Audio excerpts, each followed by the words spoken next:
நேர்களுக்கு வணக்கம். ஐபிஎல் வீக்குள்ள நம்ம என்ட்ரி ஆயாச்சு. இதுக்கு முன்னாடி ஆர்சிபி, சிஎஸ்கேன்னு சொல்லி பல டீம் போட்டிருக்கோம். இப்ப பார்க்க போறது கேகேஆர். இதுக்கப்புறம் மும்பை இந்தியன்ஸ், எஸ்ஆர்எச்னு சொல்லிட்டு ஒவ்வொரு டீமுடைய பிளேயிங் லெவனும் வரப்போகுது. ஸோ அந்த வகையில கேகேஆர் பொறுத்த வரைக்கும் ஸ்ட்ராங்கான பிளேயிங் லெவன் என்ன, யார் யாரெல்லாம் 11ல இருக்கணும், இருக்கக்கூடாது, உண்மையாலுமே இந்த டீம் தான் பவர்ஃபுல்லான டீமா அப்படிங்கிற எல்லாத்தையும் பார்க்கலாம். அதுக்கு முன்னாடி ஃபர்ஸ்ட் டைம் சேனலுக்கு வரீங்கன்னா மறக்காம சப்ஸ்கிரைப் பண்ணி சப்போர்ட் பண்ணுங்க. அப்போ அந்த அப்டேட் எல்லாமே உங்களை வந்து சேரும். சரி வாங்க வீடியோக்குள்ள போலாம்.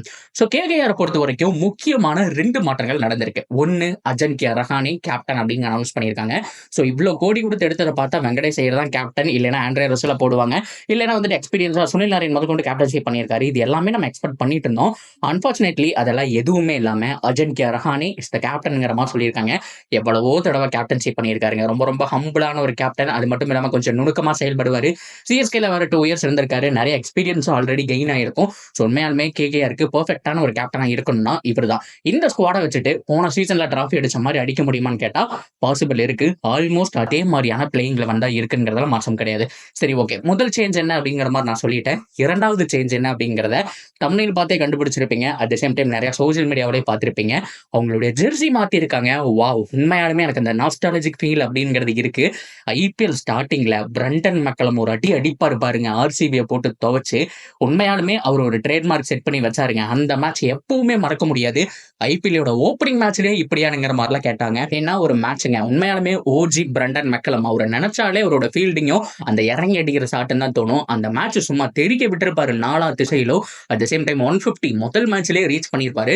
ஐபிஎலுக்கு ஒரு வேல்யூவை கொடுத்ததே அந்த இன்னிங்ஸ் தான். உண்மையாலுமே T20 பார்க்கறதுக்கு நல்லா இருக்கும் போலயே அப்படிங்கிற மாதிரி வந்தாங்க. ஸோ அதுக்கு முன்னாடி தான் நம்ம T20 வேர்ல்ட் கப் இந்தியா அடிச்சிருந்தாங்க. அதுக்கப்புறம் ஐபிஎல் வருது.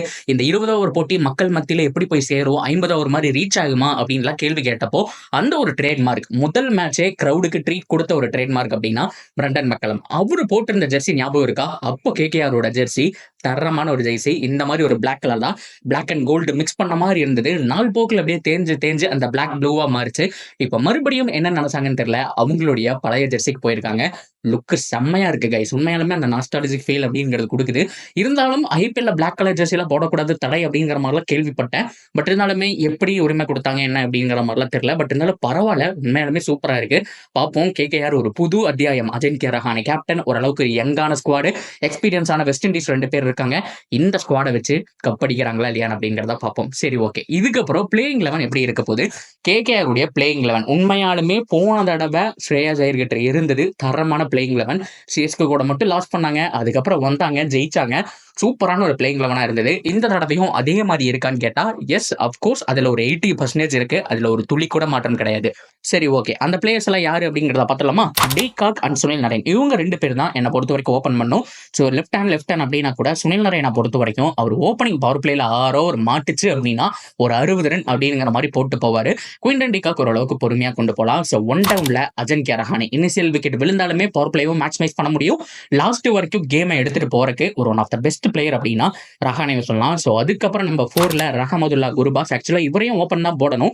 அன்பார்ச்சுனேட்லி நிறைய ஓப்பனர்ஸ் இருக்காங்க, வெங்கடேஷ் ஐயர் முதல் கொண்டு ஓப்பனர்ஸ் அப்படிங்கிறதுனால.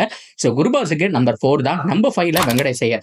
வெங்கடேஷ் ஐயர் பொறுத்த வரைக்கும் ஓப்பன் தாங்க பண்ணிட்டு இருந்தாரு. பட் இருந்தாலுமே நம்பர் 5ல செமையா ஆடுறாரு. போன தடவை நம்ம பார்த்திருப்போம்.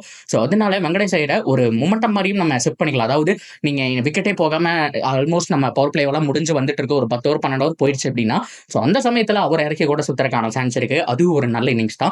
ஸோ அதுக்கப்புறம் வந்துட்டு ஆண்ட்ரே ரசல், அதுக்கப்புறம் Rinku Singh, 2 power hitters, left hand right hand combination. இதைத்தான் எக்ஸ்பெக்ட் பண்ணோம். ஸோ அதுக்கப்புறம் ரமன்தீப் சிங்க. ஸோ மொத்தமாக பார்த்தோம் அப்படின்னா அவங்களுடைய 8 பேட்ஸ்மேனுமே செம்மையா இருக்காங்க. ஸோ அதுக்கப்புறம் வருண் சக்கரவர்த்தி செம்மையான ஒரு ஸ்பின்னர். அவருடைய 4 ஓவர் பேட்ஸ்மேன்களுக்கு நைட்மேர் அப்படிங்கிறத மாற்றமே கிடையாது. ஸோ அதுக்கப்புறம் ஹர்ஷித் ராணா அண்ட் வைபவ் அரோரா. ஸோ இதுதான் அவங்களுடைய கம்ப்ளீட் பிளேயிங் லெவனா இருக்க போது.